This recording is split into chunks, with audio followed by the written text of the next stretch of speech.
നമ്മുടെ ലൂക്ക സിനിമ ഇറങ്ങിയിട്ട് 5 വർഷം തികയാണ്. അതിൻ്റെ എല്ലാ വിശേഷങ്ങൾ പങ്കുവയ്ക്കാനായിട്ട് അരുൺ ബോസ് സാർ. ഉണ്ണിമൂന്തൻ അമർന സെയിം ഉണ്ണി ഭയങ്കര ഡെഡിക്കേറ്റഡ് ആയിട്ടുള്ള ഒരു ആർട്ടിസ്റ്റാണ്. എനിക്ക് ടൊവിനോയുടെ ശൈലിയല്ല അഹാനയുടെ ശൈലി, അല്ലെങ്കിൽ ഇന്ദ്രേട്ടൻ 4 പേരും കൂടെ ഒരുമിച്ചുള്ള സീനാണെങ്കിൽ കൂടി ഇന്ദ്രേട്ടന്റെ ശൈലിയിൽ അഭിനയിക്കുന്ന ഒരാളല്ല ശ്രുതി. ഇപ്പം ഡയറക്ഷൻ വിത്ത് എഡിറ്റിംഗ് ഇതിൽ ഭയങ്കര പ്രഷർ ഫീൽ ചെയ്യുമെന്ന് കേട്ടിട്ടുണ്ട്. പക്ഷേ സാറ് കൂടുതലും അതിൽ ഇൻവോൾവ് ആയിട്ടാണ് നിൽക്കാറ്. ഇപ്പം റൈറ്റിംഗ് ഇത് 3 എൻ്റെ സിനിമയ്ക്ക് വേണ്ട 3 പ്രധാനപ്പെട്ട ഘടകങ്ങളാണിത്. അപ്പോൾ എനിക്ക് ഇത് ഇമ്പോർട്ടൻ്റ് ആണ്. ഞാനിതിൽ 3ലും എൻ്റെ കംപ്ലീറ്റ് ഞാൻ കൊടുക്കുമെന്ന് കേട്ടിട്ടുണ്ട്.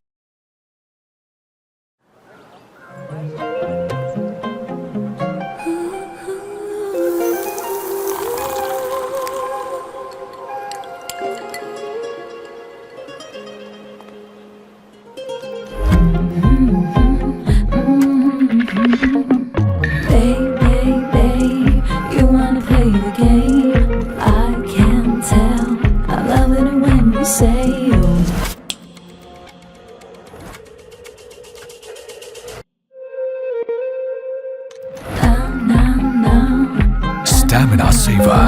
Fly with your happiness. Hi hello, welcome to matinee live. ഇന്ന് എൻ്റെ കൂടെ വിശേഷങ്ങൾ പങ്കുവയ്ക്കാൻ എത്തിയിരിക്കുന്നത് ഡയറക്ടറാണ്, അധ്യാപകനാണ്, എഡിറ്ററാണ്, എൻ്റെ പേഴ്സണൽ ഫേവറേറ്റ് കൂടാണ്. കൂടാതെ നമ്മുടെ ലൂക്ക സിനിമ ഇറങ്ങിയിട്ട് 5 വർഷം തികയാണ്. അതിൻ്റെ എല്ലാ വിശേഷങ്ങൾ പങ്കുവയ്ക്കാനായിട്ട് Arun Bose sir. Welcome to the show. Sir, എനിക്ക് സാറോടൊരു കണക്ഷനുണ്ട്, ഞാൻ പറഞ്ഞിരുന്നില്ലേ? കാരണം LVയിൽ എൻ്റെ ഒരു കസിൻ ബ്രദർ പഠിച്ചുകൊണ്ടിരുന്ന സമയത്ത് ഞാനവിടെ അഭിനയിക്കാനൊക്കെ വരുമ്പോഴത്തേക്കും സാറവിടെ ക്ലാസ്സിന് ലൂക്ക കഴിഞ്ഞിട്ട് ഞാൻ കാണാറുണ്ടായിരുന്നു. അപ്പോൾ എൻ്റെ ഫ്രണ്ടുണ്ട് ഡയറക്ടർ, ഞങ്ങൾ ചെയ്തൊരു വെബ് സീരീസ് സാറിനെ കാണിച്ചു തരികയും സാർ അത് ക്ഷമയോടെ അന്ന് ചായ കുടിക്കാൻ വന്ന കടയിൽ ക്ഷമയോടെ കണ്ടിരിക്കുകയും പുറത്ത് അതെ ചായക്കടയിൽ സാർ അത് ടൈമില്ലാഞ്ഞിട്ടും കണ്ടിട്ട് ഞങ്ങൾക്ക് കുറച്ച് ഉപദേശങ്ങളൊക്കെ തന്നു. എന്നിട്ട് പറഞ്ഞു ഞാനും എൻ്റെ ഫ്രണ്ട് നിതിൻ ജോർജും കൂടെ ഞാൻ ഫ്യൂച്ചർ ഫിലിമിലേക്ക് വരുന്നത് അതുപോലെ ക്യാമറ എടുത്ത് ഞങ്ങൾ ട്രാവലിലങ്ങ് വന്ന് ഞങ്ങൾ കുറേ വിഷ്വൽസ് എടുത്തു. അതിലാണ് എൻ്റെ ഫസ്റ്റ് ഫ്യൂച്ചർ ഫിലിംസ് എക്സ്പീരിയൻസ് എന്ന് പറഞ്ഞു. നിങ്ങളും തുണയ്ക്കോ എന്നിങ്ങനെ അഭിപ്രായം നല്ലതാണെന്നൊക്കെ പറഞ്ഞ്. അപ്പോൾ എനിക്ക് അന്ന് സാറിൻ്റെ കയ്യിൽ നിന്ന് കിട്ടിയൊരു ഇൻസ്പിറേഷനുണ്ട്. അപ്പം അവിടുന്ന് ഞാനിങ്ങനെ കടന്നൊരു 2-2.5 വർഷമായി ഇപ്പോൾ ഞാൻ സാറിൻ്റെ മുമ്പിൽ സാറിന് ഇൻ്റർവ്യൂ ചെയ്യാനായിട്ടിരിക്കുന്നത്. അത് ഭയങ്കരമായിട്ടുള്ള സന്തോഷമുള്ളൊരു കാര്യമാണ്. വളരെ സന്തോഷം. ആക്ച്വലി ഞാനും ലൈഫിൽ ആദ്യമായിട്ടൊരു ചെറിയ വർക്ക് 2005 PG കഴിഞ്ഞ് ഇറങ്ങുന്ന സമയത്ത് ഈ പറഞ്ഞ പോലെ എൻ്റെ കയ്യിലൊരു ചെറിയ പ്രോജക്റ്റാണ് ഉള്ളത്. ഇതേപോലെ തന്നെ ഞാനൊരു ആദ്യമായിട്ടൊരു അസിസ്റ്റ് ചെയ്യാനായിട്ട് ഞാൻ ചെല്ലുകയാണ്. അപ്പോൾ കൊച്ചിയിലുള്ള VI ഫിലിംസ് വിനോദ് AK എന്നൊരു അഡ്വർടൈസ്മെൻറ്റ് ഫിലിം മേക്കറാണ്. അന്ന് എൻ്റെ അടുത്ത് ഉണ്ടായിരുന്നത് ഒരു മൾട്ടിമീഡിയ പ്രസൻറ്റേഷനാണ്. 2-3 മൾട്ടിമീഡിയ പ്രസൻറ്റേഷനാണ്, വളരെ അമേച്വർ ആയിട്ടുള്ള. വിനോദ് സാർ ഇത് എല്ലാം ഇരുന്ന് ശ്രദ്ധയോടെ ഫുൾ കണ്ടു. എൻ്റെ ഫസ്റ്റ് ലേണിംഗ് അതാണ്.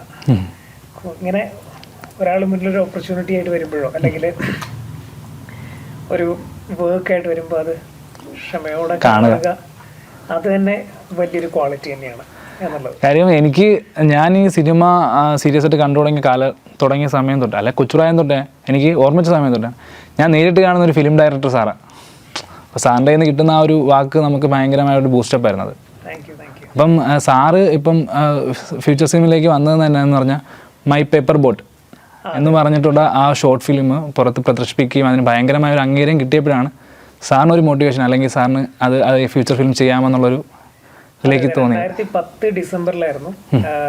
അന്ന് ഞാൻ ഒരു IT ഫേമിൽ വർക്ക് ചെയ്തിരുന്നു. അല്ല, അത് കഴിഞ്ഞിട്ടൊരു NGOയുടെ കൂടെ ഞാൻ ഇന്ത്യയുടെ പല ഭാഗത്തുള്ള ട്രൈബൽ ഗ്രാമങ്ങളിലൂടെയൊക്കെ ഡിജിറ്റൽ കമ്മ്യൂണിറ്റി ആർക്കൈവിംഗ് പ്രോജക്റ്റ്, അങ്ങനത്തെ ഒരു പ്രോജക്റ്റുമായിട്ട് ഈ ആദിവാസി സമൂഹങ്ങളിൽ അവരെ തന്നെ cameras, audio visual medium, still ക്യാമറാസും വീഡിയോ ക്യാമറാസും യൂസ് ചെയ്യാൻ പഠിപ്പിച്ചിട്ട് അവർ തന്നെ അവരുടെ ഇൻഡിജീനിയസ് നോളജ്, നാട്ടറിവുകളെ പ്രിസർവ് ചെയ്യുന്ന രീതിയിൽ ടേപ്പുകളായിട്ട് കൺവേർട്ട് ചെയ്യുന്ന ലൈബ്രറീസ് ക്രിയേറ്റ് ചെയ്യുന്നൊരു പ്രോജക്റ്റിൻ്റെ ഭാഗമായിട്ടാണ്. പക്ഷേ ഈ കാലഘട്ടത്തിലൊക്കെ എനിക്ക് തന്നെ പഠിക്കാനായിട്ട്, ഞാൻ ഫിലിമിൽ ആരെയും അസിസ്റ്റ് ചെയ്തിട്ടില്ല, അഡ്വർടൈസ്മെന്റ്സിൽ ഒരു 3 ആഡിൽ മാത്രമേ അസിസ്റ്റ് ചെയ്തിട്ടുള്ളൂ. അപ്പോൾ ഈ മീഡിയത്തെ പഠിക്കാനായിട്ട് ഞാൻ ചെയ്തിരുന്ന ഒരേ കാര്യം, കിട്ടുന്ന സമയത്തൊക്കെ എൻ്റെ അടുത്ത് എക്യുപ്മെൻ്റ് ഉണ്ട്, ഇങ്ങനെ വർക്ക് ചെയ്യുന്ന ഓർഗനൈസേഷൻ്റെ equipments you beg borrow steal എന്ന് പറയില്ലേ, എങ്ങനെയെങ്കിലും ഇത് വീക്കെൻഡ്സിൽ ഇത് എടുത്തിട്ട് വന്ന് ചെറിയ ഷോർട്ട് ഫിലിംസ് ഒക്കെ ചെയ്തു നോക്കുക. അപ്പം അങ്ങനെ ചെയ്തൊരു ഷോർട്ട് ഫിലിം ആയിരുന്നു 2010 ഡിസംബറിൽ മൈ പേപ്പർ ബോട്ട് എന്ന് പറഞ്ഞു. ഉണ്ടായ സാഹചര്യം ബ്രിട്ടീഷ് കൗൺസിൽ വിസിറ്റ് ചെയ്ത സമയത്ത് അവിടെ നോട്ടീസ് ബോർഡിൽ കാലാവസ്ഥാ വ്യതിയാനത്തെ പറ്റിയുള്ള ഷോർട്ട് ഫിലിംസിന്റെ കോമ്പറ്റീഷൻ ഇൻവൈറ്റ് ചെയ്തിട്ടുണ്ടായിരുന്നു ചെന്നൈയിലുള്ള സമയം. അപ്പോൾ അതിനുവേണ്ടി ചെയ്തൊരു 1 മിനിറ്റ് സിനിമയാണത്. അത് ചെയ്തു അയച്ചു. 2010 ഡിസംബറിൽ കോപ്പൻഹാഗനിൽ നടന്ന ക്ലൈമറ്റ് ചേഞ്ച് UNO ഐക്യരാഷ്ട്രസഭയുടെ ക്ലൈമറ്റ് ചേഞ്ച് കോൺഫറൻസിന്റെ ക്യാമ്പയിൻ ഫിലിമായിട്ട് അത് യൂസ് ചെയ്തു. ഒരു 7 ദിവസം കോപ്പൻഹാഗൻ ലേക്കിന്റെ നടുക്ക് ഒരു 4 സൈഡ് ക്യൂബുള്ള ഒരു സ്ക്രീനിൽ അത് പ്രൊജക്റ്റ് ചെയ്തിരുന്നു. അതിൽ ഏറ്റവും വലിയ ബ്ലെസ്സിങ് എനിക്കുണ്ടായത് ഞാൻ ഏറ്റവും റെസ്പെക്ട് ചെയ്യുന്ന ഒരു പക്ഷേ റോൾ മോഡലായിട്ടൊക്കെ അതുവരെ നല്ല ഇന്നും ട്രീറ്റ് ചെയ്യുന്ന ഒരു ഫിലിം മേക്കറാണ് Shekhar Kapur sir. Bandit Queen ഒക്കെ ചെയ്ത, എലിസബത്ത് ഒക്കെ ചെയ്ത ശേഖർ കപൂർ സാറായിരുന്നു one of the jury member. So that was the biggest blessing I had. തുടക്കക്കാരന് കിട്ടാൻ പറ്റുന്ന ഏറ്റവും ഭയങ്കരമായ ഒരു സംഭവമായിരുന്നു. അതിനുശേഷമാണ് എൻ്റെ ഞാൻ പിന്നീട് അടുത്ത വർഷം തന്നെ സ്കോളർഷിപ്പ് കിട്ടി UK സ്റ്റഡീസ് കോഴ്സ് ചെയ്തു. അവിടെ വെച്ച ഒരാളാണ് ആദ്യമായിട്ട്, ഒരു ആർട്ടിസ്റ്റ് ഫ്രണ്ടാണ് ആദ്യമായിട്ട് പറഞ്ഞത്, stop using the word amateur film maker. നിങ്ങളുടെ ഒരു ഫിലിം ഇത്രയും ശ്രദ്ധിക്കപ്പെട്ട സ്ഥിതിക്ക് now you are A film maker, ഇനി മുതൽ ഫിലിം മേക്കർ എന്ന് സ്വയം വിളിച്ചാൽ മതി എന്ന് ആദ്യമായിട്ട് എൻ്റെ അടുത്ത് പറഞ്ഞത്. അന്ന് മുതലാണ് ഞാൻ ഒരു ഫിലിം മേക്കറായിട്ട് കൺവേർട്ട് ചെയ്തത് പറയാം. ഇപ്പം സാറ് ലൊക്കേഷൻസിനൊക്കെ ഭയങ്കരമായി ഇമ്പോർട്ടൻസ് കൊടുക്കാറുണ്ട് സാറിൻ്റെ സിനിമകളിലും. ഇപ്പം ഞാൻ ലൂക്ക കണ്ടപ്പോഴും സിനിമയാണെങ്കിലും അതെ സിനിമയ്ക്ക് ഇപ്പം നമ്മൾ സ്റ്റോറി റൈറ്റ് ചെയ്ത് കഴിഞ്ഞാലും ലൊക്കേഷൻ ചെന്നാലും അതിൻ്റെ ലൊക്കേഷൻ സംസാരിക്കും എന്ന് പറയുന്നത് ഞാൻ കേട്ടിട്ടുണ്ട്. അത് വെച്ചിട്ട് അത് കൺവേർട്ട് ചെയ്ത് ആ സ്റ്റോറിയെ കൂടുതൽ ഡെവലപ്പ് ചെയ്ത് മുമ്പോട്ട് കൊണ്ടുവരുമെന്ന്. ലൊക്കേഷനായിട്ടുള്ള ഈ ഒരു അപ്രോച്ച് അത് എങ്ങനെയാണ്? വളരെ ശരിയാണ്. കാരണം ഞാൻ ഈവൻ എൻ്റെ സ്റ്റുഡൻസിൻ്റെ അടുത്തും പറയുന്ന കാര്യമാണ്, പല ഡയറക്ടേഴ്സ് പല രീതിയിലുണ്ട്, പല ഡയറക്ടേഴ്സിനും പല അപ്രോച്ചാണ് ഫിലിം മേക്കിങ്ങിനെ പറ്റി. ചിലർ ഒരു പ്രീ സെറ്റ് ചെയ്ത ഒരു കാര്യത്തിൽ നിന്ന് മാറി ചിന്തിക്കില്ല, അവരതിൽ തന്നെ സ്റ്റിക്ക് ഓൺ ചെയ്തിട്ടായിരിക്കും ചെയ്യുക. പക്ഷെ ഫോർ മീ ഞാൻ കുറച്ചും കൂടെ സിനിമേനെ ഒരു ഓർഗാനിക് ആർട്ട് ഫോം ആയിട്ട് തന്നെയാണ് കാണുന്നത്. എത്രയൊക്കെ നമ്മൾ തിരക്കഥ വർക്ക് ചെയ്താലും ഓർഗാനിക്കായിട്ട് ഉണ്ടാകുന്ന ചേഞ്ചസ് അക്സെപ്റ്റ് ചെയ്യണം സിനിമയിൽ. പിന്നെ നമ്മൾ വർക്ക് ചെയ്യുന്നതൊക്കെ ആർട്ടിസ്റ്റുകളുടെ ഒപ്പമാണ്, കൂടെയുള്ളവരൊക്കെ ആർട്ടിസ്റ്റുകളാണ്, DOP ആണെങ്കിലും ആർട്ട് ഡയറക്ടർ ആണെങ്കിലും ഒക്കെ. അപ്പോൾ കുറേയധികം ഇൻപുട്ടുകൾ നമുക്കും വരും. ഒരു കൊളാബറേറ്റീവ് വേയിൽ വേണം നമ്മൾ വർക്ക് ചെയ്യാൻ എപ്പോഴും. പിന്നെ പറഞ്ഞ ഫാക്ടർ, ഈ നമ്മളൊരു സ്പേസ് കണ്ട ശേഷം നമ്മൾ ലൊക്കേഷൻ മുന്നേ കണ്ട് എല്ലാം സെറ്റ് ചെയ്തിട്ട് വന്നാലും അന്ന് രാവിലെ ആ ലൊക്കേഷനിൽ ചെല്ലുമ്പോൾ ഉണ്ടാകുന്ന ഒരു ക്ലൈമാറ്റിക് കണ്ടീഷൻ പോലും നമ്മളോട് സംസാരിക്കും. അതാ ഞാനത് കേട്ടപ്പോൾ എനിക്കും അത് ചിന്തിച്ചു തുടങ്ങിയപ്പോൾ തോന്നി. കാരണം നമ്മൾ ലൊക്കേഷനിൽ പോകുമ്പോൾ അവിടുത്തെ കിട്ടുന്ന ഒരു ഓറ ഉണ്ടല്ലോ നമുക്ക് അവിടെ ചില ഒരു അഡീഷണൽ പ്രോപ്പർട്ടി, ചിലപ്പോൾ ഒരു ആർട്ട് ഡയറക്ടർ ഫിക്സ് ചെയ്തൊരു അദ്ദേഹത്തിന്റെ മനോധർമ്മം വെച്ച് അദ്ദേഹത്തിന് തോന്നിയ ഒരു പ്രോപ്പർട്ടി ചിലപ്പം അഡീഷണൽ ആയിട്ട് ആ സ്പേസിലുണ്ടെങ്കിൽ അത് നമ്മളോട് സംസാരിക്കും. സോ ആസ് എ ഡയറക്ടർ ഞാൻ എപ്പോഴും എത്രയൊക്കെ പ്രീ കൊറിയോഗ്രാഫ് ചെയ്താലും ഒരു സീനിനെ എങ്ങനെ ബ്ലോക്ക് ചെയ്തു എന്ന് പറഞ്ഞാലും, ബ്ലോക്ക് ചെയ്യാൻ എൻ്റെ പ്രീസെറ്റ് മൈൻഡ് എങ്ങനെയാണെന്ന് പറഞ്ഞാലും ഞാൻ ആ സ്പേസിൽ പോയിരുന്നിട്ട് കുറച്ച് സമയം ആ സ്പേസിനെ കാണും, സ്പേസിലുള്ള ഒബ്ജക്ട്സിനെ കാണും, അതിൻ്റെ ലൊക്കേഷൻ്റെ ഈവൻ ക്ലൈമാറ്റിക് കണ്ടീഷൻ പറഞ്ഞതുപോലെ ഇത് ഒബ്സർവ് ചെയ്ത ശേഷം ആയിരിക്കും ഞാൻ അതിനെ ചിലപ്പോൾ ഒന്ന് ട്വീക്ക് ചെയ്യും. ചിലപ്പോൾ തിരക്കഥയിൽ ചെറുതായിട്ട് അങ്ങോട്ടും ഒക്കെ തിരുത്തി വരുത്തിയിട്ട് ആക്ടേഴ്സിൻ്റെ പൊസിഷനിങ്ങും അതിൻ്റെ ബ്ലോക്കിംഗ് ഒന്ന് ചെറുതായിട്ടൊന്ന് മാറ്റി അതിൻ്റെ സ്റ്റേജിങ്ങും ക്യാമറയുടെ മൂവ്മെൻറ്റ്സും കാര്യങ്ങളൊക്കെ അതിനനുസരിച്ച് വേറെ രീതിയിലായിരിക്കും ചിലപ്പോൾ സ്റ്റേജ് ചെയ്യുക. ഇപ്പൊ ഉദാഹരണത്തിന് ലൂക്കയിലെ മരിച്ചു കിടക്കുന്ന ലൂക്കയുടെ ക്ലൈമാക്സ് സീൻ, ഇവർ രണ്ടുപേരും മരിച്ചു കിടക്കുന്ന ആ ഒരു ടബ്, അത് ഒറിജിനൽ സ്ക്രിപ്റ്റിൽ ആ ലാസ്റ്റ് സീൻ നമ്മൾ എഴുതി വെച്ചൊരു സീനല്ല. അക്ബറും ഫാത്തിമയും ലൂക്ക നിഹാരികയുടെ അല്ല, അക്ബർ ഈ കഥ ഫാത്തിമയോട് നറേറ്റീവ്, ഫാത്തിമ ആരാണ് കുറ്റവാളി എന്ന് ഒരു അസംഷൻ ഫാത്തിമ പറയുന്നുണ്ട്. ലൂക്ക ഒരു വേദനകളും ഇല്ലാതെ ലൂക്ക മരിച്ചു കാണേണ്ടത് നിഹാരിക ആവശ്യമാണ് എന്ന് റൊമാൻറ്റിക്, വളരെ റൊമാൻറ്റിക് ആയിട്ടുള്ള ഫാത്തിമ പറഞ്ഞൊരു സ്റ്റേറ്റ്മെന്റ് ആണ്. പക്ഷെ അതാണ് അവിടുത്തെ ഒരു സാർ പിന്നെ പറയുകയും ചെയ്തു, രണ്ടാമത് ഞാൻ റീമേക്ക് ചെയ്യുകയാണെങ്കിൽ ആ സീൻ കുറച്ചും കൂടെ ഞാൻ അത് ആക്ച്വലി 2-3 സ്പേസിലേക്ക് സ്പ്ലിറ്റ് ചെയ്താൽ ആകെ ലൂക്ക എൻറ്റയർ ഫിലിമിൽ എനിക്ക് ഒരു change properly in future may be ഒരു വേറെ ലാംഗ്വേജിലേക്ക് റീമേക്ക് ചെയ്യാൻ പോസിബിലിറ്റി ഉണ്ടെങ്കിൽ ഒരു ചേഞ്ച് ഞാൻ ചെയ്യുമായിരുന്നെങ്കിൽ അതായിരുന്നു ഞാൻ പറയാറ്. ഈ അക്ബർ ഫാത്തിമയോട് ഈ കഥ പറയുന്നതിനെ 2-3 സ്പേസിലേക്ക് സ്പ്ലിറ്റ് ചെയ്ത് കഴിയുമ്പോൾ ഫാത്തിമ കുറച്ചും കൂടെ തിങ്കിങ് ടൈം ഉണ്ട് എന്നൊരു അതിൽ കുറച്ച് ആ കഥയിൽ ഇൻവോൾവ് ആയിട്ടുണ്ടായിരുന്നു. Cinema is an art of time and space ആണല്ലോ. അപ്പോൾ ഈ പല സ്പേസുകളിലേക്ക് നമ്മൾ അതിനൊന്ന് ആ കഥ പറച്ചിൽ നിന്ന് മാറ്റുമ്പോഴേക്കും അത് ഒരു ആസ് എൻ ഓഡിയൻസ് അവർക്ക് കിട്ടുന്നത് ഫാത്തിമയ്ക്ക് ഒരു തിങ്കിങ് ടൈം ഉണ്ടായിരുന്നു എന്ന് ഉണ്ട്. ഇതിപ്പോ പെട്ടെന്ന് ഉത്തരം പറഞ്ഞു പോയി എന്നുള്ള ഒരൊറ്റ പ്രശ്നം മാത്രമേ എനിക്ക് ലൂക്ക പടം ഗംഭീര പടമാണ്. അതിപ്പോ ഈ ടോവിനോയുടെ ക്യാരക്ടർ ഈ നമ്മൾ ഉപേക്ഷിച്ച് കളയപ്പെടുന്ന ജീവനില്ലാത്ത വസ്തുക്കൾക്ക് ജീവൻ കൊടുക്കുന്ന ഒരു ആർട്ടിസ്റ്റാണ്. ടൊവിനോ യഥാർത്ഥത്തിൽ മരിക്കാൻ പേടി ഭയമുള്ളൊരു ആർട്ടിസ്റ്റാണ്. അപ്പം ഇത് തമ്മിലുള്ളൊരു ജെല്ലുണ്ടല്ലോ, മീൻസ് ഇങ്ങനെ ജീവനില്ലാത്ത വസ്തുക്കൾക്ക് ജീവൻ കൊടുത്താൽ ജീവിക്കാനുള്ളൊരു ഭയങ്കരമായ ആഗ്രഹം, അത് ആ ക്യാരക്ടറൈസേഷൻ ഭയങ്കര. അതെന്താ അറിയോ അതിന് യഥാർത്ഥ സാഹചര്യം എന്ന് വെച്ചാൽ, ഈ ഞാൻ UK-ലായിരുന്ന സമയത്ത് ഫിലിം സ്റ്റഡീസ് ചെയ്ത സമയത്ത് ഒരു ആർട്സ് ഓർഗനൈസേഷൻ്റെ ഭാഗമായിട്ട് വർക്ക് ചെയ്തിട്ടുണ്ട്. അവിടെ dyslexia, autism, bipolar disorder, school college drop outs, ഇങ്ങനെയുള്ള യങ് പീപ്പിൾ, ലൂക്കാസിൽ എന്ന് പറയുന്ന സിറ്റിയിലുള്ള ടീനേജേഴ്സ്, യങ്സ്റ്റേഴ്സ്, ഇവരായിട്ട് ഞാൻ വർക്ക് ചെയ്തിട്ടുണ്ട്. ഇപ്പം ഇവരെ cinema as an art form Trinity കോളേജിൻ്റെ ഫണ്ടിങ്ങിലുള്ള ഒരു പ്രോജക്റ്റ് ആയിരുന്നു. അപ്പോൾ നമ്മൾ ഈ ഓഡിയോ വിഷ്വൽ മീഡിയം സിനിമയെ വളരെ അണ്ടർ എസ്റ്റിമേറ്റ് ചെയ്യണം. അതൊരു എൻ്റർടൈൻമെൻറ്റ് മീഡിയ ആയിട്ട് മാത്രമല്ലേ നമ്മൾ ട്രീറ്റ് ചെയ്യുന്നത്. അതൊരു വളരെ ബ്രില്യൻ്റ് ആയിട്ടുള്ള ഒരു മെൻ്റൽ ഹെൽത്ത് ടൂളാണ്. First of all any art form, ഏത് ആർട്ട് ഫോം ആണെങ്കിലും, ഒരു പെയിന്റിംഗ് ആണെങ്കിലും സ്കൾപ്ചർ ആണെങ്കിലും ഒക്കെ നമുക്ക് ഇങ്ങനെയുള്ള മെന്റൽ ഹെൽത്ത് ഇതിന് സപ്പോർട്ട് ചെയ്യും. അപ്പോൾ ലൂക്കയുടെ തിരക്കഥ എഴുതി വരുന്ന സമയത്ത് ലൂക്കയുടെ കഥാപാത്രത്തിന് തനാട്ടോഫോബിയ, നെക്രോഫോബിയ എന്ന 2 കണ്ടീഷൻ ഉണ്ട് നമ്മൾ എസ്റ്റാബ്ലിഷ് ചെയ്ത ശേഷം ലൂക്ക ആ കണ്ടീഷൻസിനെ ഫൈറ്റ് ചെയ്യാൻ യൂസ് ചെയ്തിരുന്നത്, അല്ലെങ്കിൽ അയാളുടെ ലൈഫിനെ നോർമലാക്കി വെച്ചിരുന്നത് അയാളുടെ ആർട്ടിനോടുള്ള ആസക്തി കൊണ്ടാണ് എന്നുള്ള ഒരു സ്റ്റേറ്റ്മെന്റ് അവിടെ പറഞ്ഞു വെക്കുകയാണ്. എൻ്റെ ഒരു സുഹൃത്ത്, എനിക്കൊന്ന് ശ്രീജിത്ത് പരിപ്പയാൻ തോന്നുന്നു, CPC-ലൊക്കെ ഉള്ള ശ്രീജിത്ത് കറക്റ്റായിട്ട് അന്നിട്ട് റിവ്യൂവിൽ അത് പറഞ്ഞിട്ടുണ്ട്. ഒരു പക്ഷേ സ്കാൻഡിനേവിയൻ കൺട്രീസിലുള്ള ഈ ആർട്ടിനോടുള്ള ഈ ഒരു art as A tool for mental health എന്ന് പറയുന്ന ഈ ഒരു എലിമെന്റ് ആയിരിക്കും സിനിമയിൽ യൂസ് ചെയ്തിട്ടുണ്ടാവുക എന്ന് അദ്ദേഹത്തിന്റെ ഒരു ഒബ്സർവേഷൻ പറയുകയും ചെയ്തിരുന്നു. ഭയങ്കരമായ ലേയേഴ്സ് ഉണ്ട് പടത്തിൽ. ഈ ലൂക്ക ത്രൂ ഔട്ട് നോക്കുമ്പോൾ തന്നെ ഇപ്പം ഒന്നും കൂടെ ആഡ് ചെയ്യട്ടെ, താങ്കൾ പറഞ്ഞ മറ്റൊരു പോയിന്റും കൂടെ എനിക്ക് സിനിമയിൽ വളരെ വാലിഡ് ആയിട്ടുള്ള ഒരു സ്റ്റേറ്റ്മെന്റ് ആയിട്ട് യൂസ് ചെയ്തതാണ്. ഒന്ന്, ലൂക്ക ആർട്ട് ചെയ്തിരുന്നതൊക്കെ ലൂക്കയ്ക്ക് പേടി മരണത്തിന്റെ സിംബൽസ് ഉള്ള ഒബ്ജക്റ്റിനെയൊക്കെയാണ്. അങ്ങനെയുള്ള ലൂക്ക എന്ന് പറയുന്ന ആർട്ടിസ്റ്റ് ലൂക്കയുടെ ആർട്ട് ക്രിയേറ്റ് ചെയ്തിരുന്നത് കാലഹരണപ്പെട്ട നിർജീവമായ അല്ലെങ്കിൽ ത്രോ അവേ ഒബ്ജക്ട്സ് എന്നൊക്കെ പറയില്ലേ, നമ്മൾ യൂസ് ചെയ്ത് എറിഞ്ഞു കളഞ്ഞേക്കുന്ന സ്ക്രാപ്പ്, ആ സ്ക്രാപ്പിൽ നിന്ന് ലൈഫ് ഉള്ള ആർട്ടിനെ ക്രിയേറ്റ് ചെയ്യുന്ന ആർട്ടിസ്റ്റ് ആയിട്ടാണ്. ആ ഫീനിക്സ് വരെ അതിന്റെ പറന്നുയരുന്ന ഫീനിക്സ്, ഡെത്തിൽ നിന്ന് പറന്നുയരുന്ന ഫീനിക്സ് എന്നൊക്കെ പറയുന്ന പോലത്തെ ഒരു സ്റ്റേറ്റ്മെന്റ് ആണത്. അത് എല്ലാം സ്ക്രാപ്പിൽ നിന്ന് മാത്രം ക്രിയേറ്റ് ചെയ്ത് അതിന്റെ ഒരു പ്രോട്ടോടൈപ്പ് കരിയില വെച്ച് നമ്മൾ ഉണ്ടാക്കിയിട്ടുണ്ട്. അനീസ് ആദ്യം തന്നെ കാണിച്ചത് കരിയിലകൾ മാത്രം വെച്ചിട്ടൊരു ഫീനിക്സിനെ ക്രിയേറ്റ് ചെയ്തിട്ടാണ്. അതാ പോരായിരിക്കും. ഇതിൽ പെയിന്റിങ്ങിനും ഭയങ്കര ഇമ്പോർട്ടൻസ് ഉണ്ട്. ഇപ്പം ലൂക്ക, നിഹാരിക്ക ക്യാരക്ടേഴ്സ്, അത് സാറ് പറഞ്ഞ മുമ്പ് ഞാൻ കേട്ടിട്ടുള്ളതാണ്. അവരുടെ ക്യാരക്ടർ നമ്മൾ ഇപ്പോൾ ഈ പുള്ളി വായിക്കുമ്പോൾ ഡ്രീമിൽ കാണിക്കുന്ന ക്യാരക്ടേഴ്സ് ആയിരിക്കും, പക്ഷേ അതെല്ലാം ഹാൻഡ് ഹെൽഡ് ഷോട്ടായിരിക്കും കൂടുതലും കൊണ്ടുപോയിക്കൊണ്ടിരിക്കുന്നത്.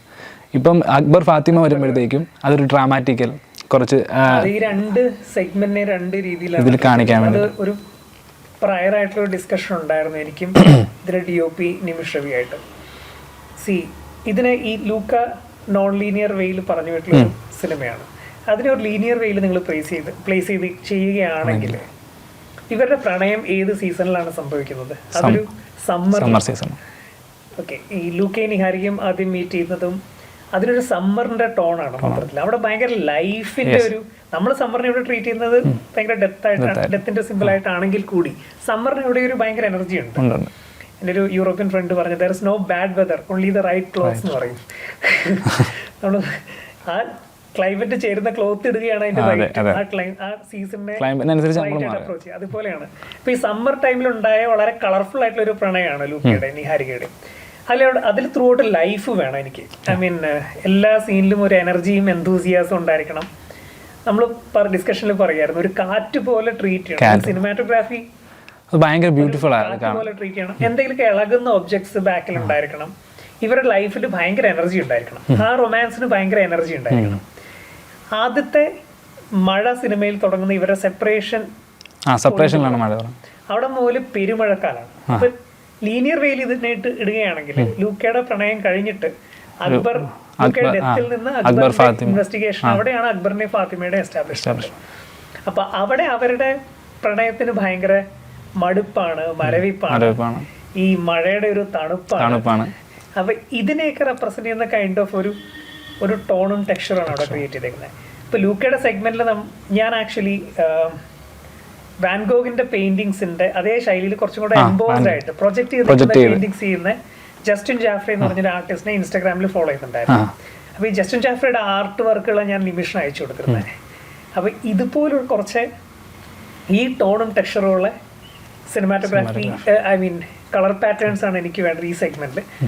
അങ്ങനെയാണെങ്കിൽ അതിന് നേരെ ടോട്ടലി കോൺട്രാസ്റ്റ് ആയിട്ട് ഇതേ വാൻഗോഗ് സിമിലർ ആയിട്ടുള്ള കോൺസെപ്റ്റുകൾ വരച്ചിട്ടുള്ള ആർട്ടിസ്റ്റാണ് റെംബ്രൻഡ് കൈൻഡ് ഓഫ് ഒരു തീമും ടെക്സ്ചറും കളർ ടോണൊക്കെ മറ്റേ സെഗ്മെന്റിന് പിടിക്കാം. അതുപോലെ അവിടെ യൂസ് ചെയ്തേക്കുന്ന സിനിമാറ്റോഗ്രാഫി എന്ന് പറയുന്നത് നമ്മൾ ഹാൻഡ് ഹെൽഡ് ഒന്നും യൂസ് ചെയ്തിട്ടില്ല. എല്ലാം മറ്റേ ട്രഡീഷണൽ ട്രാക്ക് ആൻഡ് ട്രോളി മൂവ്മെന്റ്സും സ്റ്റാറ്റിക് ഷോട്ടുകളും ഒക്കെയാണ്. അക്ബർ ഫാത്തിമ രണ്ട് രീതിയിലാണ് അത് ഭയങ്കരമായിട്ട് നമുക്ക് ശ്രദ്ധിക്കപ്പെടാൻ പറ്റും. ഇത്രയും ലേയേഴ്സ് അടങ്ങിയിട്ടുള്ളൊരു പടമായിരുന്നു ലൂക്ക. ഭയങ്കരമായിട്ട് ലേയേഴ്സ് ഇല്ല പടത്തിൽ. ഇപ്പം സാറ് ചെയ്തിട്ടുണ്ടോ, ഇപ്പം പടങ്ങളാണെങ്കിൽ ഇപ്പം 3 പടങ്ങൾ ചെയ്തിട്ടുണ്ട്, അതിലും കപ്പിൾസ് റിലേഷൻഷിപ്പ് പറയുന്നുണ്ടെങ്കിലും ഒരു പ്രണയം പറയുന്നുണ്ട്, എല്ലാം പറയുന്നുണ്ട്. പക്ഷേ അതിൽ ഒരു ബഡ്ഡി റിലേഷൻഷിപ്പ്, ഭയങ്കരമായ ഒരു മനുഷ്യർ തമ്മിലുള്ള റിലേഷൻഷിപ്പിനാണ് സാർ കൂടുതൽ പ്രാധാന്യം കൊടുക്കുന്നത്. ആ ഒരു റിലേഷൻഷിപ്പിന് ഇപ്പോൾ സാറിൻ്റെ പോയിന്റ് ഓഫ് വ്യൂ നോക്കുമ്പോൾ ഭയങ്കരമായ സാറ് പറയാൻ ഉദ്ദേശിക്കുന്നത്, നമുക്ക് ഫീൽ ചെയ്യുന്നത് മനുഷ്യൻ അത്രയ്ക്ക് ഓരോ കോംപ്ലക്സ് ആണ്, അതെ, സിമ്പിളുമാണ്. അത് ഒന്ന് സാറൊന്ന് ഡിസ്ക്രൈബ് ചെയ്ത് തരാമോ? ആക്ച്വലി എനിക്ക് പേഴ്സണലി ഹ്യൂമൻ റിലേഷൻഷിപ്പ് സ്റ്റോറീസ് ഭയങ്കര ഇഷ്ടമാണ്. അത് കപ്പിൾ സ്റ്റോറി എന്ന് മാത്രം ഞാൻ പറയുന്നില്ല, ഒരു ആണ് പെണ്ണ് റിലേഷൻ മാത്രമല്ല ഉദ്ദേശിക്കുന്നത്. Any kind of human relationship dramas എനിക്ക് ഏറ്റവും കൂടുതൽ ഏറ്റവും സർപ്രൈസ് ചെയ്തിരിക്കുന്ന ഘടകം അതാണ്. ഐ മീൻ എത്ര പറഞ്ഞാലും തീരാത്ത സബ്ജക്റ്റുമാണ്.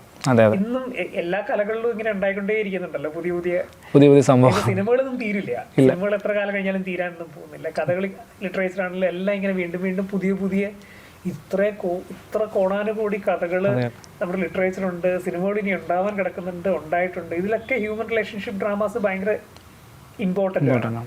ഇതിൽ തന്നെ ആണ് പെണ്ണ് എന്ന് പറയുന്ന റിലേഷൻഷിപ്പ് ഈവൻ കോംപ്ലക്സ് ആണ്. കാരണം ഈവൻ നമുക്ക് നമ്മുടെ പാർട്ട്നേഴ്സിനായിട്ടുള്ള റിലേഷൻഷിപ്പിൽ നിന്ന് തന്നെ മനസ്സിലാവും, അല്ലെങ്കിൽ നമ്മുടെ പേരൻസിൻ്റെ റിലേഷൻഷിപ്പ് ഇക്വേഷനിൽ നിന്ന് തന്നെ മനസ്സിലാവും.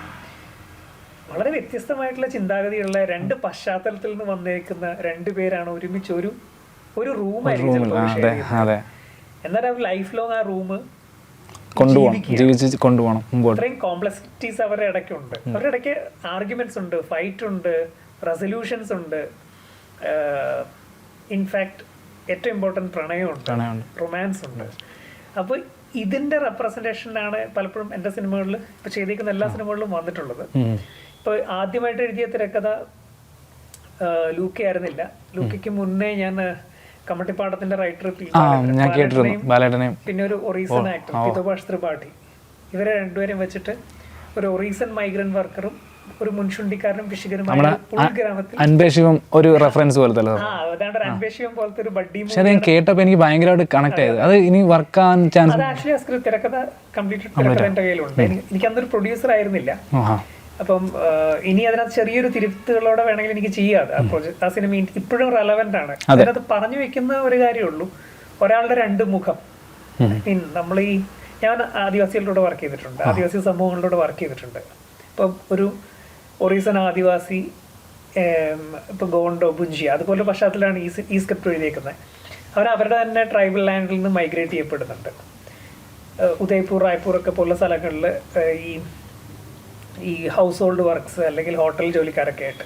അപ്പൊ അങ്ങനെയുള്ള സ്വന്തം ലാൻഡിൽ നിന്ന് ഡിസ്പ്ലേസ് ചെയ്യപ്പെടുന്ന ഒരു മൈഗ്രന്റ്, അയാളുടെ അവിടുത്തെ മുഖവും അയാളുടെ ഇവിടുത്തെ മുഖവും തമ്മിലുള്ളൊരു കമ്പാരിസൺ ആണ് ശരിക്കും പറഞ്ഞ ആ സിനിമ. അത് തിരിച്ചറിയുന്നത് ഈ പറഞ്ഞൊരു മുൻഷുണ്ടിക്കാരനും പിശുക്കനും ഒരു പൊട്ടക്കിണറ്റിൽ തവള എന്ന് വിശേഷിപ്പിക്കാൻ പറ്റുന്ന ഒരു ഉൾഗ്രാമത്തിൽ ജീവിക്കുന്ന ഒരു കിഴവൻ, അതാണ് ബാലേട്ടൻ ചെയ്തിരുന്ന ക്യാരക്ടർ. അപ്പൊ ഈ ഇക്വേഷൻ ആയിരുന്നു ആദ്യത്തെ സ്ക്രിപ്റ്റിൽ ഉണ്ടായിരുന്നത്. അതൊരു ആൺ പെൺ ഫ്രണ്ട്ഷിപ്പ് അല്ല, ഒരു ആണും തമ്മിലുള്ള ഇൻട്രസ്റ്റിംഗ് ഇക്വേഷൻ ആണ്. അൻപേശിവ എങ്ങനെ ട്രീറ്റ് ചെയ്യുന്നു അതേപോലത്തെ ട്രീറ്റ്മെന്റ് ആണ് ആ സിനിമയ്ക്ക് ഉണ്ടായിരുന്നത്. ഫണ്ണിയാണ്, ഹ്യൂമറിലൂടെ തന്നെയാണ് പറഞ്ഞു പോകുന്നത്. ലൂക്കയിൽ വരുമ്പം 2 കപ്പിൾസിന്റെ കഥയാണ്, വ്യത്യസ്തരായിട്ടുള്ള 2 കപ്പിൾസിന്റെ കഥയാണ്. അതിനുശേഷം ചെയ്ത മിണ്ടിയും പറഞ്ഞും ഒരു ചെറുകഥയിൽ നിന്ന് ഇൻസ്പയർഡ് ആണ്. അത് ഈ പറഞ്ഞ പോലെ ഒരു വളരെ മിനിമലായ ഒരു സിനിമയാണ് മിണ്ടിയും പറഞ്ഞു. റിലീസ് ചെയ്യാൻ ഉടനെ ഉണ്ടാകുമോ? ഉടനെ ഉണ്ടാവും. അപ്പം അതിൽ പറഞ്ഞു വയ്ക്കുന്ന വളരെ സിമ്പിൾ ആയിട്ടുള്ള ഒരു കഥയാണ്. അത് ഒരു കപ്പിളിന്റെ ഒരു മാരീഡ് കപ്പിളിന്റെ ഒക്കെ ഇടയ്ക്കുള്ള റൊമാൻസ് തന്നെയാണ്. അവരുടെ മെമ്മറീസും ഒക്കെ അതിലൂടെ പ്രോഗ്രസ് ചെയ്യുന്ന ഒരു കഥ. എന്നാൽ ആ ദിവസത്തിന് വളരെ പ്രത്യേകതയുള്ള ഒരു ദിവസമാണ്. അങ്ങനത്തെ ഒരു ദിവസവും അവരുടെ പല മെമ്മറീസും ഒരു ചെറിയ ഒരു ഷോർട്സ്, വളരെ വിഖ്യാതമായ ഒരു ഷോർട്ട് സ്റ്റോറിയിൽ നിന്ന് ഇൻസ്പയർഡ് ആണ് അത്. മൂന്നാമത്തെ സിനിമയിലേക്ക് വരുമ്പോൾ മാരുവിൽ, ഇത് തിരക്കഥ ഞാനല്ല, പ്രമോദ് മോഹനാണ് എഴുതിയേക്കുന്നത്. ലളിത സുന്ദരൊക്കെ എഴുതിയ കഥയിലും ആശയം എൻ്റെ ആയിരുന്നു പ്രമോദിനെടുത്ത് പറഞ്ഞത്. രണ്ട് ബ്രദേഴ്സും അവരുടെ പാർട്ട്നേഴ്സും ഈ സിറ്റ്കോം സ്വഭാവത്തിലുള്ള ഒരു സിനിമയാണ് അത്. ഈ മറ്റേ ഇംഗ്ലീഷിൽ നമ്മൾ ഫ്രണ്ട്സ് സീരീസ് ഒക്കെ കാണുന്ന പോലെ പലരുടെ മൾട്ടിപ്പിൾ ക്യാരക്ടേഴ്സിന്റെ പാരലൽ സ്റ്റോറീസ് ആണത് പോകുന്നത്. രണ്ട് കപ്പിൾസിന്റെ അതില് ഒരു ചേട്ടനും ഷിൻഡോ എന്ന് പറയുന്ന ബ്രദറും ഷിൻഡോയുടെ വൈഫ് ഷെറിനും കല്യാണം കഴിച്ച കപ്പിൾ, ലിവിങ് ടുഗദർ ആയിരിക്കുന്ന കപ്പിൾസ്. അവർക്ക് കല്യാണം കഴിച്ച കപ്പിൾസിന് മക്കളില്ല. ഇവർക്ക് അതെ മറ്റേ വിൻസി സർജാന, അവർക്ക് ചേട്ടന്റെ ബ്രദറായിട്ട് വരുന്ന സർജാനാണ് റോണിയുടെ ഗേൾഫ്രണ്ട് മീനാക്ഷി. അവരെ സംബന്ധിച്ച് അവർക്ക് കുട്ടികളാവാം, പക്ഷെ കല്യാണം വേണം നിർബന്ധമില്ല. ഇത് ഇങ്ങനൊരു സിറ്റുവേഷൻ ഒരു വീട്ടിലുണ്ടായി കഴിയുമ്പോൾ പിന്നെ അതിനുശേഷം ഉണ്ടാകുന്ന കുറെ ഹ്യൂമറിലൂടെ പറഞ്ഞു. ടോട്ടലി ലൂക്കയിൽ സ്വഭാവമാണ് ഈ സിനിമയ്ക്ക്. ഒരു ടോട്ടലി ഡിഫറെന്റ് ട്രീറ്റ്മെന്റ്. എല്ലാത്തിലും ഹ്യൂമൻ ഇമോഷൻസിനെ കാണിക്കുന്നുണ്ട്. എന്നെ ഇൻസ്പയർ ചെയ്യുന്ന സിനിമകളും ഞാൻ കാണുന്ന സിനിമകളിൽ എല്ലാത്തരം സിനിമകളും കാണുമെങ്കിലും ഈ ഹ്യൂമൻ ഇമോഷൻ കുറച്ച് ഇമ്പോർട്ടൻസ് കൂടുതലും നമുക്കും കണക്ട് ആകും. കാരണം കാണുന്ന പ്രേക്ഷകർക്കും ആ ഇമോഷൻസ് കൺവേ ആകുന്നുണ്ടെങ്കിൽ അതിൽ വലിയ ഒരു കാര്യം വേറെ ഇല്ലല്ലോ. ഇപ്പം നമ്മൾ നോക്കുമ്പം ആ ബിഫോർ ദ കോവിഡും ആഫ്റ്റർ ദ കോവിഡും നമ്മൾ മലയാളി പ്രേക്ഷകരുടെ സിനിമ ആസ്വാദനത്തിന് പല രീതിയിലും മാറിയിട്ടുണ്ട്, സ്വാധീനിച്ചിട്ടുണ്ട്. അപ്പം ഇപ്പം കുറേ റിവ്യൂവേഴ്സ് ആണെങ്കിലും ഇപ്പം വൻ രീതിയിൽ നിൽക്കുന്നു. പല രീതിയിൽ നമുക്ക് ഒരു സിനിമ ഇറങ്ങി കഴിഞ്ഞാൽ റിവ്യൂവേഴ്സിനെ പേടിച്ച് ചിലപ്പോൾ നമുക്ക് സിനിമയെ ഇറക്കേണ്ടിയിരിക്കുന്നു. പല അഭിപ്രായങ്ങൾ വരുന്നുണ്ട്. അപ്പോൾ ഈ ഒരു ആസ്വാദനത്തെയും ഈ പ്രേക്ഷകരെ എങ്ങനെ ബാധിക്കും? തീർച്ചയായിട്ടും ആസ്വാദന രീതി നന്നായിട്ട് മാറിയിട്ടുണ്ട്. നമ്മളെല്ലാവരും ക്രിട്ടിസൈസ് ചെയ്യുന്നതാണ്. അല്ല, ഐ മീൻ ഇപ്പോ കറന്റ്ലി ഓൺ ഹോട്ടസ്റ്റ് ടോപ്പിക് ആണല്ലോ OTT. സിനിമയ്ക്ക് 3-4 ഡിഫറെന്റ് ബിസിനസ് വെന്യൂസ് ഉണ്ട്. ഒന്ന് തിയേറ്ററുള്ള സിനിമ വ്യൂയിങ്, 2 OTT റവന്യൂ വരുന്ന, 3 സാറ്റലൈറ്റ്, 4 ഓഡിയോ റൈറ്റ്സും, പിന്നെ ഓവർസീസും. ഇത്രയും ഡിഫറെന്റ് മേഖലകളിൽ നിന്നാണല്ലോ റവന്യൂ വരേണ്ടത്. അതിൽ ഈ കോവിഡിന് മുന്നേ ഉള്ള കാലഘട്ടത്തിൽ ഒരു പക്ഷേ തിയേറ്ററും സാറ്റലൈറ്റും വളരെ സ്ട്രോങ് ആയിട്ട് റവന്യൂ ക്രിയേറ്റ് ചെയ്തിരുന്നു സിനിമയ്ക്ക് വേണ്ടിയിട്ട്. OTT-യിൽ ഈ കൊറോണയുടെ സമയത്ത് എന്താ സംഭവിച്ചതെന്ന് വെച്ചാൽ, തിയേറ്ററിൽ ആൾക്കാർ വരാതിരുന്ന സമയത്ത് ഒത്തിരി സിനിമകൾ OTT പ്ലാറ്റ്ഫോംസ് വാങ്ങി ഡയറക്റ്റ് റിലീസ് ചെയ്ത് അങ്ങനെ ഒരു കൾച്ചർ ഇവിടെ ഓൾറെഡി ഡെവലപ്പ് ചെയ്തു.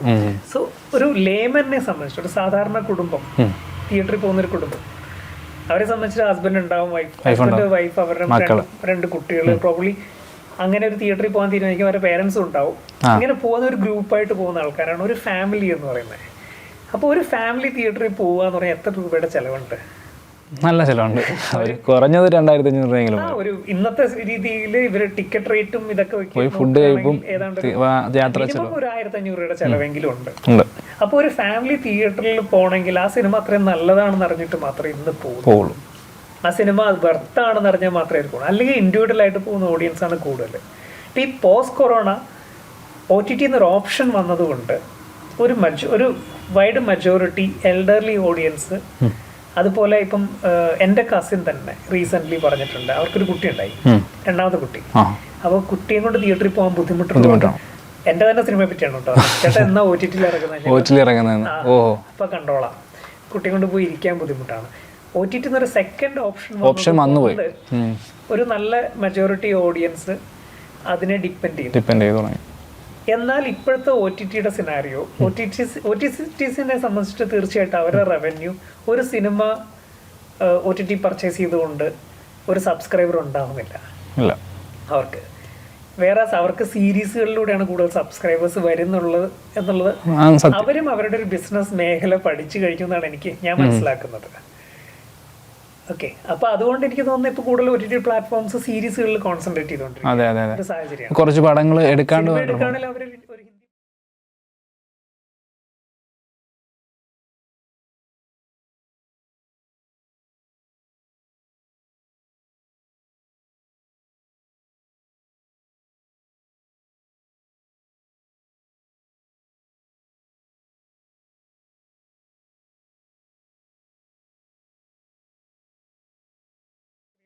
അവർക്ക് കുറച്ചും കൂടെ ഭയങ്കര വൈഡർ ഓഡിയൻസ് അതിൽ കിട്ടുന്നുണ്ട്. സാധാരണ അവരുടെ റൈറ്റ് ബിസിനസ് മേഖല. ഇപ്പോൾ OTT വന്നുകൊണ്ട് ഒരു കാര്യം സംഭവിച്ചുള്ളൂ, സാറ്റലൈറ്റും പ്രശ്നത്തിലായി, കംപ്ലീറ്റ് സിനിമ തിയേറ്ററിലേക്ക് വേണ്ടി തന്നെ ചെയ്യണം എന്ന അവസ്ഥയിൽ തന്നെയാണ് എല്ലാ പ്രൊഡ്യൂസേഴ്സും. അത് തന്നെയാണ് നടക്കേണ്ടത്. പണ്ട് അങ്ങനെയല്ലേ നടന്നിരുന്നത്, തിയേറ്ററിലേക്ക് കൊണ്ടുവരാൻ പറ്റുന്ന സിനിമകൾ. ഇപ്പോൾ കൊറോണയുടെ സെക്കൻഡ് ഫേസിൽ എല്ലാം ഓപ്പൺ ആയ സമയത്ത് ആൾക്കാർ ഡൗട്ട്ഫുൾ ആയിരുന്നു തിയേറ്ററിലേക്ക് ഓഡിയൻസ് വരുമോ എന്നുള്ളത്. ആ സമയത്ത് തിയേറ്റർ നിറഞ്ഞോടിയൊരു സിനിമയുണ്ട്, ഗോഡ്സില്ല. തിയേറ്ററുകളിൽ കൊറോണയുടെ ലാസ്റ്റ് സ്റ്റേജിലാണ് അത് റിലീസ് ചെയ്യുന്നത്. അന്ന് കൊറോണയും പേടിക്കാണ്ട് ആൾക്കാർ പോയി, ഫാമിലീസ് കുട്ടികളെയും കൊണ്ട് തിയേറ്ററിൽ പോയി കണ്ട സിനിമയാണ് ഗോഡ്സില്ല. കാരണം ഗോഡ്സില്ല തിയേറ്ററിൽ ഉണ്ടാകും എന്ന് അവർ വിശ്വസിക്കുന്ന സിനിമ ആയതുകൊണ്ടാണ് അവർ പോയത്. അപ്പൊ അങ്ങനെയുള്ള എക്സ്പീരിയൻസുകൾ ക്രിയേറ്റ് ചെയ്യാനാണ്. ഞാൻ ഇങ്ങനെ പലരും പറഞ്ഞിട്ടുണ്ട്, ഇപ്പൊ 2-3 കാര്യങ്ങൾ, ഇപ്പം ഡയറക്ഷൻ വിത്ത് എഡിറ്റിംഗ്, ഇതിൽ ഭയങ്കര പ്രഷർ ഫീൽ ചെയ്യുമെന്ന് കേട്ടിട്ടുണ്ട്. പക്ഷെ സാറ് കൂടുതലും അതിൽ ഇൻവോൾവ് ആയിട്ടാണ് നിൽക്കാറ്. ഇപ്പം റൈറ്റിംഗ്, ഇത് 3 എൻ്റെ സിനിമയ്ക്ക് വേണ്ട 3 പ്രധാനപ്പെട്ട ഘടകങ്ങളാണിത്. അപ്പോൾ എനിക്ക് ഇത് ഇമ്പോർട്ടൻ്റ് ആണ്. ഞാനിതിൽ 3ലും എൻ്റെ കംപ്ലീറ്റ് ഞാൻ കൊടുക്കുമെന്ന് കേട്ടിട്ടുണ്ട്. ഉണ്ട്, തീർച്ചയായിട്ടും. ഈ സിനിമ എപ്പോഴും 3 സ്റ്റേജിലാണ് പരിപൂർണ്ണമായിട്ട് അതിൻ്റെ ഒരു ഷേപ്പിംഗ് പ്രോസസ്സ് എന്ന് പറയുന്നത്. റൈറ്റിങ്ങിൽ, പിന്നെ അത് ഷൂട്ടിങ്ങിൻ്റെ ടൈമിൽ, പിന്നെ എഡിറ്റിങ്ങിൻ്റെ ടൈമിൽ. അപ്പം റൈറ്റിങ്ങും ഈ ഷൂട്ടിംഗ് ടൈമിലുള്ള അതിൻ്റെ ഓർഗാനിക് ഗ്രോത്തും പിന്നെ എഡിറ്റിങ്ങിൽ ഉണ്ടാകുന്ന, ഞാൻ പറയില്ലേ സിനിമയ്ക്ക് ഒരു ഓർഗാനിക് സ്വഭാവമുണ്ട്. ഒരു കൊളാബറേറ്റീവ് ആർട്ട് ഫോമാണ് സിനിമ. അതോടൊപ്പം തന്നെ സിനിമയ്ക്ക് ഒരു ഓർഗാനിക് ആർട്ട് ഫോമാണ്. അപ്പം ഈ വരുന്ന ചേഞ്ചസ്, ഓരോ സമയത്തും ഉണ്ടാകുന്ന ചേഞ്ചസ് സിനിമനെ നന്നാക്കും. ഈ പ്രോസസ്സ് 3 പ്രോസസ്സും ഒരേപോലെ എൻജോയ് ചെയ്യുന്ന ഒരാളാണ്. അതുകൊണ്ട് തന്നെ ഇപ്പം ഈ മാരിവില്യൻ ഗോപുരം ഞാനും കൂടെ ചേർന്നിട്ടാണ് എഡിറ്റ് ചെയ്തത്. മറ്റു 2 പടങ്ങളും മറ്റു എഡിറ്റേഴ്സാണ്. കിരൺ ദാസ് ആണ് മിണ്ടിയും പറഞ്ഞു, നിഖിൽ വേണുവാണ് ലൂക്ക് ചെയ്തേക്കുന്നത്. ഈ ഇപ്പോഴാണ് മാരിവില്ലാണ് ഞാൻ ആദ്യമായിട്ട് ആസ് എൻ എഡിറ്റർ ഓൾസോ ഒന്ന് കൈവച്ചത്. അപ്പോൾ ഈ ഒരു 3 പ്രോസസ്സും സിനിമയുടെ സ്ട്രക്ചറിങ്ങിനെ ഹെൽപ്പ് ചെയ്യുന്നതല്ല, അത് ഈ 3 പ്രോസസ്സിലൂടെയാണ് സിനിമ സ്ട്രക്ചർ ചെയ്യുന്നുള്ളത്. ഇതിന് 3ലും ഒരു ഹാൻഡ് ഉണ്ടാവണം എന്ന് തന്നെയാണ് ഞാൻ വിശ്വസിക്കുന്നത്. പിന്നെ നേരത്തെ പറഞ്ഞില്ലേ, ഈ സിനിമ എന്നൊരു ആർട്ട് ഫോം, ഞാൻ അതിന്റെ പ്രോസസ്സ് എൻജോയ് ചെയ്യുന്നില്ലേ ഞാൻ ഒരിക്കലും ഈ ആർട്ട് ഫോമിൽ നിൽക്കില്ല. I would have picked another. Multiple task വരുമ്പോഴത്തേക്ക് അതിനെയും എൻജോയ് ചെയ്യുന്നുണ്ടെന്ന് എൻ്റെ മനസ്സിൽ. പിന്നെ ഒരു പക്ഷേ ഞാൻ പറയില്ലേ, ഈ കൺവെൻഷണൽ ഫിലിം മേക്കിംഗ് പ്രോസസ്സിലൂടെ അല്ല ഞാൻ വളർന്നു വന്നിട്ടുള്ളത്. ഞാൻ കൂടുതൽ സിനിമ ചെയ്ത് ട്രയൽ ആൻഡ് എറർ വേയിലാണ് സിനിമ പഠിച്ചിരിക്കുന്നത്. ഷോർട്ട് ഫിലിംസ് ഒക്കെ ചെയ്യുന്ന സമയത്താണെങ്കിലും ലിമിറ്റേഷൻസിലാണ് ഞാൻ ഏറ്റവും കൂടുതൽ വർക്ക് ചെയ്തിട്ടുള്ളത്. ഐ മീൻ മണി ഇല്ല, അല്ലെങ്കിൽ എക്യുപ്മെന്റ്സ് ഇല്ല, ലൈറ്റ്സ് ഇല്ല. ചെയ്തേക്കുന്ന ഷോർട്ട് ഫിലിംസ് വളരെ അമേച്ചർ ഷോർട്ട് ഫിലിംസ് ആണ്, എല്ലാം യൂട്യൂബിലൊക്കെ ഉണ്ട്. അതിൽ തപ്പൊന്നും വേണ്ട. അതെ, അതൊക്കെ നമ്മുടെ ഗ്രോത്തിനെ, അത് ഒന്നുമില്ലായ്മയിൽ നിന്നാണ് എല്ലാം ക്രിയേറ്റ് ചെയ്തത്. അപ്പൊ ഒന്നുമില്ലായ്മയിൽ നിന്നും ആർട്ട് ഫോം ഉണ്ടാകും എന്നുള്ള റിയലൈസേഷൻ എനിക്കുണ്ട്. അപ്പൊ ഈ ക്രൈസിസുകൾ സിനിമയുടെ ഭാഗമാണ്. ത്രൂ ഔട്ട് ദ ജേർണി ക്രൈസിസുകൾ സിനിമ എന്നുള്ള പ്രോസസ്സിന്റെ ഭാഗമാണ്. ഈ ക്രൈസിസിനെയും നന്നായിട്ട് എനിക്ക് ഹാൻഡിൽ ചെയ്യാൻ പറ്റാറുണ്ട്. ഈ ഒരു ബാക്കിംഗ് ഓൾട്ടർനേറ്റീവ് എന്തുണ്ടാക്കാം എന്നുള്ള ചിന്ത എപ്പോഴും മനസ്സിലുള്ളതുകൊണ്ടായിരിക്കാം ഞാനത് എങ്ങനെയെങ്കിലും അച്ചീവ് ചെയ്യാറുണ്ട്. അതുകൊണ്ട് തന്നെ ഈ സിനിമകളുടെ ഒക്കെ സീനുകൾ ഷൂട്ട് ചെയ്ത് ഇപ്പൊ ലൂക്ക 44 ഡേയ്സിൽ ഷൂട്ട് തീർത്തു. പിണ്ടിയും പറഞ്ഞ് 20 ഡേയ്സിലാണ് ഷൂട്ട് ചെയ്തത്. മറ്റേ മാരിവില്യൻ ഗോപുരങ്ങൾ ശരിക്കും പറഞ്ഞാൽ സീനുകളെല്ലാം 43 ഡേയ്സിൽ ഷൂട്ട് ചെയ്തു. പിന്നെ അഡീഷണൽ ആയിട്ട് കൊറിയോഗ്രാഫ്ഡ് ആയിട്ടുള്ള സോങ്സ് ഉള്ളതുകൊണ്ട് സോങ്ങിന് നമ്മൾ അഡീഷണൽ ആയിട്ട് ഒരു 12 ഡേയ്സ് ഷൂട്ട് ചെയ്തിട്ടുണ്ട്. ഇത്രയും ലെങ്തി സോങ് ഷൂട്ടുള്ള ഒരു സിനിമയായിരുന്നു മാരിവില്യൻ ഗോപുരങ്ങൾ. അപ്പം ഈ ഒരു കറക്റ്റ് നമുക്കത് തീർക്കാൻ പറ്റുന്നത് 2 കാര്യങ്ങൾ അത്യാവശ്യം പീപ്പിൾ മാനേജ്മെന്റും ക്രൈസിസ് മാനേജ്മെന്റും. എന്ന് പറയുന്ന ഒരു 70% ക്രിയേറ്റീവ് ജോബ്, 65% ക്രിയേറ്റീവ് ജോബ് ആണെങ്കിൽ ബാക്കി how you handle your people and how you handle A crisis. ഇപ്പം യൂത്ത് ഇപ്പം പറയുകയാണെങ്കിൽ ടോവിനോ, ഉണ്ണി മുകുന്ദൻ, ഇന്ദ്രേട്ടൻ ഇപ്പോഴും യൂത്താണ്. പിന്നെ ആർട്ടിസ്റ്റ് ആണെങ്കിലും സർജാനോ കാലിദ്, വിൻസി, എല്ലാവരും യൂത്ത് കൂടുതലും അവരുമായിട്ടാണ് വർക്ക് ചെയ്തത്. ഇതിൽ ബിന്ദു പണിക്കർ നമ്മുടെ ഇതിലുണ്ട്, ബിന്ദു ചേച്ചി. അപ്പോൾ ഇവരുടെയൊക്കെ ആയിട്ടുള്ള പല അപ്രോച്ച് ചെയ്യുമ്പോൾ പല രീതികളല്ലേ. ഇപ്പം ടോവി എടുത്താണെങ്കിലും ഇവർക്കൊക്കെ നമ്മളൊന്നാമത്തെ കാര്യം ഈ ഈവൻ ടെക്നീഷ്യൻസും എല്ലാവരും ഇങ്ങനെയാണ്. ഓരോരുത്തർക്കും ഓരോ ശൈലിയുണ്ട്. ഒരു ഈവൻ പെർഫോമേഴ്സിൽ ഇപ്പൊ ടൊവിനോയുടെ ശൈലിയല്ല അഹാനയുടെ ശൈലി, അല്ലെങ്കിൽ ഇന്ദ്രേട്ടൻ 4 പേരും കൂടെ ഒരുമിച്ചുള്ള സീനാണെങ്കിൽ കൂടി ഇന്ദ്രേട്ടന്റെ ശൈലിയിൽ അഭിനയിക്കുന്ന ഒരാളല്ല ശ്രുതി. ശ്രുതിയുടെ ശൈലിയല്ല വിൻസിയുടെ ശൈലിയല്ല സർജാനോയ്ക്ക്. ഇന്ദ്രേട്ടൻ എല്ലാം സ്വിച്ച് ഇട്ട പോലെ അങ്ങോട്ടും ഇങ്ങോട്ടൊക്കെ ക്ലൗണിങ് ആണെങ്കിൽ ക്ലൗണിങ് ആവാം, അല്ലെങ്കിൽ ഒരു കുറച്ചും കൂടെ താഴെ പിടിക്കണേ അങ്ങനെ പിടിക്കാം, അല്ലെങ്കിൽ ഭയങ്കര ഇമോഷനാണ് എങ്ങനെയാണ് ഇന്ദ്രേട്ടൻ അങ്ങനെ വരുന്നത്. ശ്രുതി ഒരു ചാർലി ചാപ്ലിൻ പോലെ. ശ്രുതി റിയൽ ലൈഫിൽ ആളുടെ സിനിമയെ കണ്ട വ്യക്തിയല്ല റിയൽ ലൈഫ്. ഭയങ്കര കോമഡി അനുകരണമൊക്കെ ഉള്ളതാണ്. നന്നായിട്ട് ചെയ്യാൻ പറ്റുന്ന ഒരു ആർട്ടിസ്റ്റ് തന്നെയാണ് ശ്രുതി. അതെനിക്കും ഷൂട്ട് തുടങ്ങുമ്പോഴല്ല, നമ്മൾ ഈ ഫസ്റ്റ് ഡേ തന്നെ അത് മനസ്സിലായ കാര്യമാണ്. അത് എനിക്ക് ഒത്തിരി ഇമ്പ്രൂവൈസ് ചെയ്യാനുള്ള സ്കോപ്പ് കിട്ടി. വിൻസി പിന്നെല്ലാം മീറ്റർ ഇങ്ങനെ ഒറ്റയടിക്ക് ഹൈയിലൊക്കെ പിടിക്കും പോവും. വിൻസി തന്നെ അത് പറയും, ചേട്ടാ എൻ്റെ അടുത്ത് പറയുന്ന പോലെ ഞാൻ അങ്ങ് താഴ്ക്കുക. അപ്പോൾ വിൻസിക്ക് എപ്പോഴും ഒരു എക്സൈറ്റ്മെന്റ് ഉള്ള ആർട്ടിസ്റ്റാണ്. വിൻസി ആ എക്സൈറ്റ്മെന്റ് ഒരു കാര്യം ചെയ്യും, എനിക്കത് കറക്റ്റായി മീറ്റർ ഒന്ന് ട്യൂൺ ചെയ്താൽ മതി. സർജാന ബിഹേവിയറലായിട്ട് പെർഫോം ചെയ്യുന്ന ഒരു ആർട്ടിസ്റ്റാണ്. എങ്ങനെ റിയൽ ലൈഫിൽ ബിഹേവ് ചെയ്യുന്നു അതുപോലെയാണ് സർജാന ബിഹേവ് ചെയ്യുന്നത്. ഇപ്പം ഈ 4 പേരുടെയും ശൈലി 4 രീതിയിലാണ്. ആ 4 പേരെയും കൂടെ ഒരുമിച്ചൊരു സീനിൽ സിങ്ക്രൊണൈസ് ചെയ്ത് അവരുടെ ഗിവ് ആൻഡ് ടേക്കുകൾ കറക്റ്റ് ആകുമ്പോഴാണ് ആ സീൻ വർക്കാവും. അതിന് അവരൊരു ഫാമിലി പോലെ ഫങ്ഷൻ ചെയ്യേണ്ട ആവശ്യമുണ്ട്. അപ്പോൾ അവരുടെ റിലേഷൻഷിപ്പ് അത്രയും സ്ട്രോങ് ആക്കി എടുക്കേണ്ട ഒരു ആവശ്യമുണ്ട്. നമ്മുടെ ഫിലിം സെറ്റിൽ ഈ 4 പേര് ഒരു കുടുംബം പോലെ തന്നെ. അപ്പോൾ അത് കറക്റ്റായിട്ടത് എല്ലാം കറക്റ്റായിട്ട് ഫാൾ ഇൻ പ്ലേസ് ചെയ്തു. ഉണ്ണിമൂന്തൻ, അമർന സെയിം. ഉണ്ണി ഭയങ്കര ഡെഡിക്കേറ്റഡ് ആയിട്ടുള്ള ഒരു ആർട്ടിസ്റ്റാണ്. എനിക്ക് ഇവരെല്ലാവരും ഇതുവരെ 3 സിനിമയിലെയും ആർട്ടിസ്റ്റുകൾ എനിക്ക് ഭയങ്കര ഡെഡിക്കേറ്റഡ് ആയിട്ട് കൂടുന്നിട്ടുള്ള ആൾക്കാരാണ്. അങ്ങനെ വേണം തീർച്ചയായിട്ടും. കാരണം ഈ നമ്മൾ റൈറ്റ് ക്രൂ ആണ്. It's not the best people that make the right film, it's the right people that make the best film എന്ന് വേണമെങ്കിൽ പറയാം. റൈറ്റ് ആയിട്ടുള്ള ആൾക്കാരെല്ലാവരും വരികയാണെങ്കിൽ ആ സിനിമ എങ്ങനെയായാലും നന്നായിട്ട് തന്നെ വരും. ഈ ആർട്ടിസ്റ്റുകൾ എല്ലാവരും ഇപ്പം ലൂക്കേല്, Tovi, Ahaana, Ali, Nithin, Vineetha, they were available for me all the time.